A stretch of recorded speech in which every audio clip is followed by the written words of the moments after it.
irmãos e irmãs, vamos iniciar o Tríduo Pascal com esta Santa Missa, a Missa da Quinta-feira Santa. Ontem nós terminávamos o tempo da Quaresma.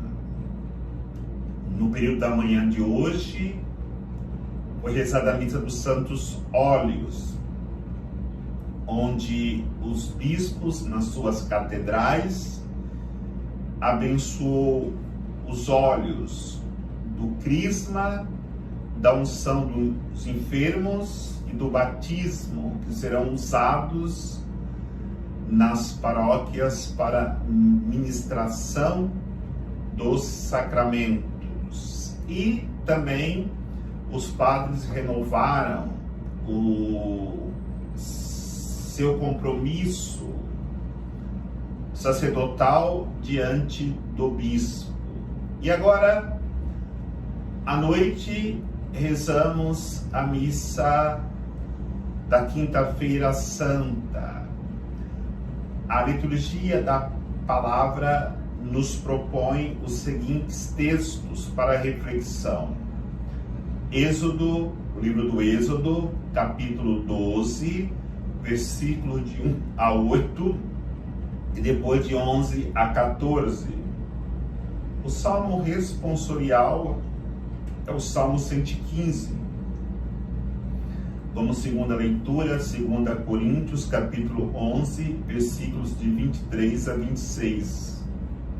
O Evangelho é o Evangelho de São João, capítulo 13, versículos de 1 a 15. Celebramos 3 grandes momentos que Jesus viveu com os seus discípulos na última ceia. A instituição da Eucaristia, a instituição do sacerdócio e o gesto humilde de Jesus de lavar os pés dos seus discípulos, dando assim para os discípulos a compreensão da nova aliança, da nova Páscoa que ele queria instituir para que depois os seus discípulos ensinassem às gerações de cristãos que viriam durante toda a história da Igreja, que é a história da salvação. Nós sabemos que já havia no povo judeu a Páscoa antiga, onde eles celebravam a saída da escravidão do Egito. E era colocada esta Páscoa para que eles sempre lembrassem da libertação que Deus havia concedido a eles, tirando da escravidão da morte e os conduzindo pelo deserto para a libertação de uma vida nova, uma vida em plenitude. No entanto, por mais que o povo de Deus se esforçasse para viver essa Páscoa, eles encontravam muitas dificuldades, porque não era uma Páscoa que brotava do coração, mas uma Páscoa instituída sobre uma lei que deveria ser rigidamente obedecida.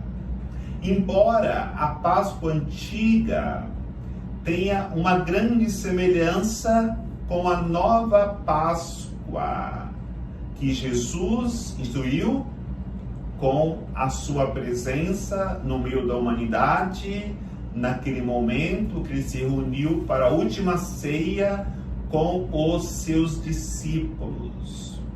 Quais são os elementos que coincidem da antiga Páscoa com a nova Páscoa, a nova aliança. Primeiro, é um mandato, como ouvimos na leitura de Êxodo, de cada família pegar um cordeiro e imolar.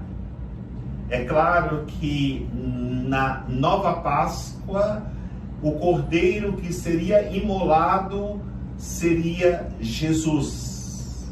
É o novo cordeiro que se imola e faz uma aliança com a humanidade, uma aliança de salvação. Como também vai dizer que ao cair da tarde, todos devem se reunir para poder comer a Páscoa juntos. Esta era a instituição da lei do Antigo Testamento. Quando Jesus reúne os seus discípulos, ao cair da tarde, naquela última ceia com os seus discípulos, era a vivência desse mandato da antiga Páscoa.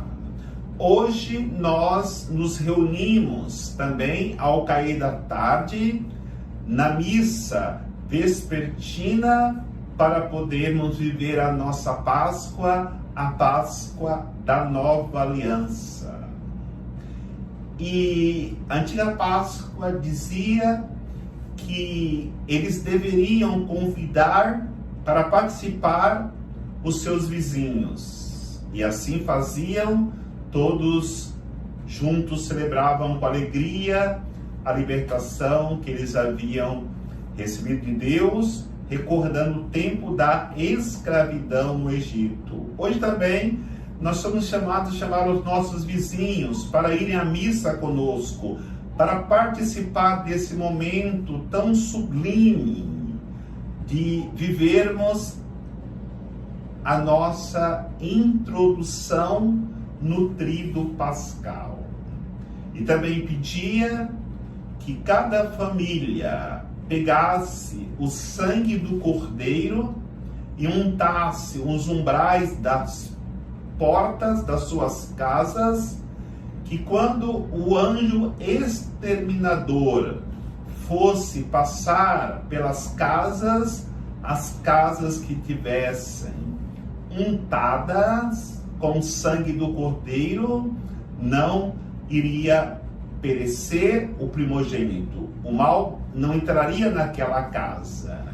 Hoje, na nova aliança, nós somos chamados também a untarmos com o sangue do cordeiro a nossa casa interior, o nosso coração, para que quando o inimigo passar, ele não extermine aqueles que estão marcados com a graça, com a força do cordeiro, porque de fato exatamente esse alimento que Deus quer nos alimentar, com o sangue do cordeiro que unta a nossa alma, onde o inimigo não poderá ali entrar.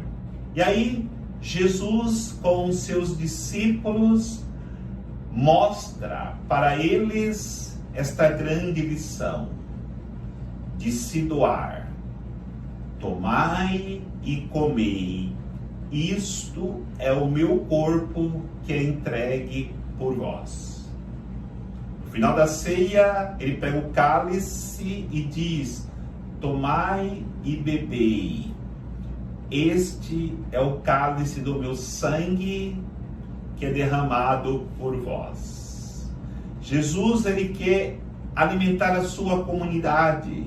Jesus, ele quer alimentar o seu povo, nos ensinando: somente aquele que participa da ceia com ele, que comunga seu corpo e comunga seu sangue, encontra forças suficientes para poder vencer todas as batalhas travadas no dia a dia da sua vida.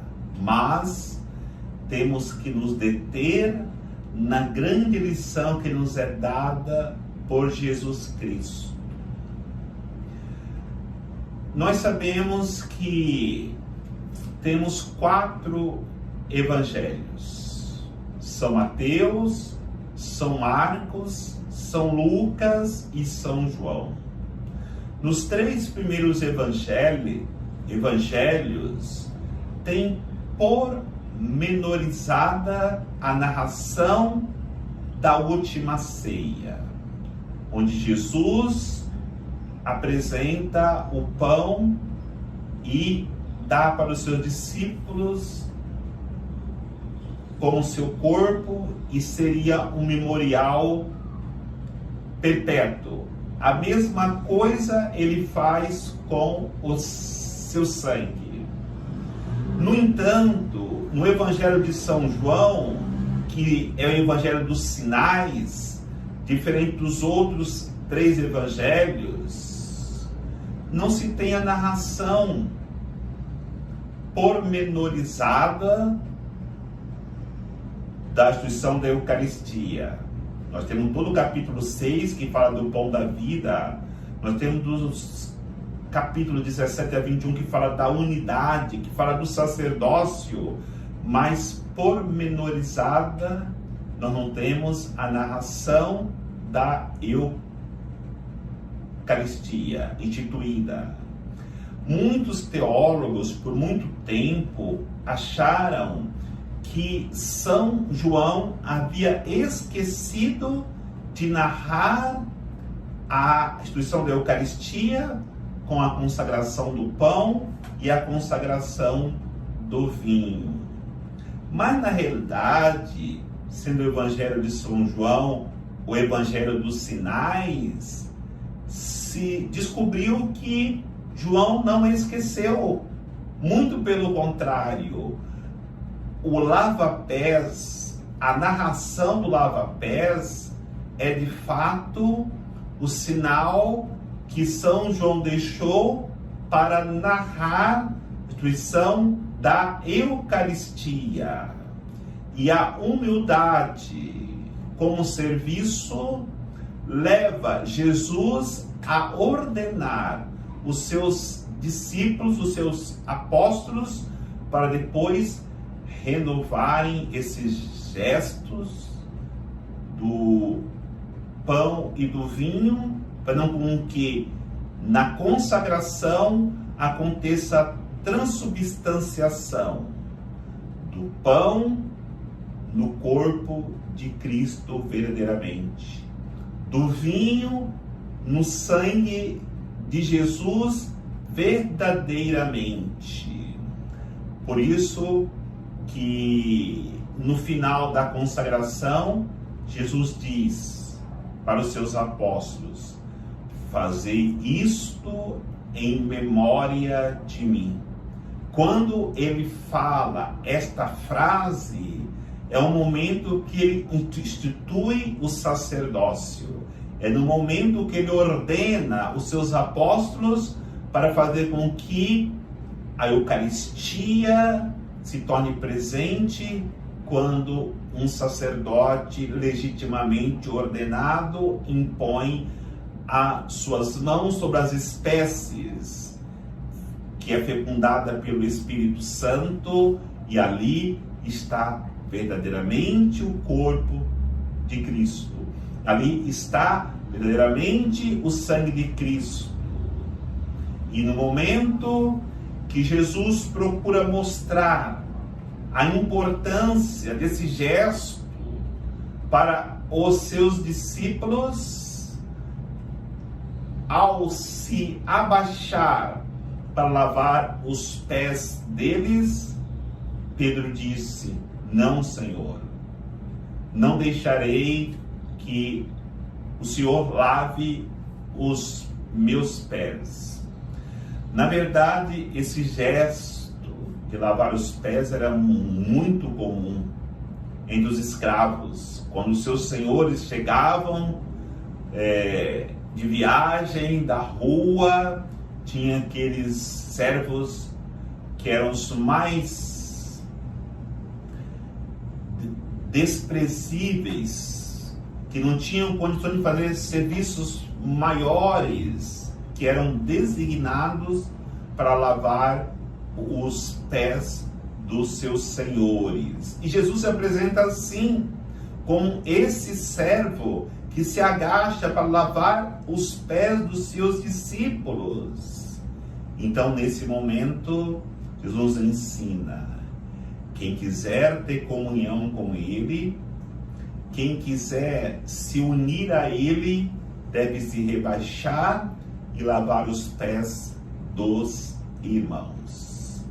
Pedro, se eu não te lavar os pés, não terá parte comigo. Exatamente isso. Viver Eucaristia, celebrar Eucaristia, comungar Eucaristia é se fazer pequeno, humilde, como o Mestre fez, nos dando um grande testemunho que na instituição da Eucaristia é necessário que todos nós aprendamos a sua lição para que verdadeiramente nós possamos comungar o corpo de Cristo, o sangue de Cristo, conscientes que é um ato de profunda humildade de Cristo, que nós precisamos imitá-lo para podermos assim comungarmos verdadeiramente, com toda a reverência, com toda a adoração, esse alimento salutar, na qual hoje celebramos a sua instituição, e que alimentados dela hoje, possamos viver esse tríduo pascal com o coração aberto, buscando verdadeiramente uma vida de santidade. O Senhor nos abençoe, em nome do Pai, do Filho e do Espírito Santo.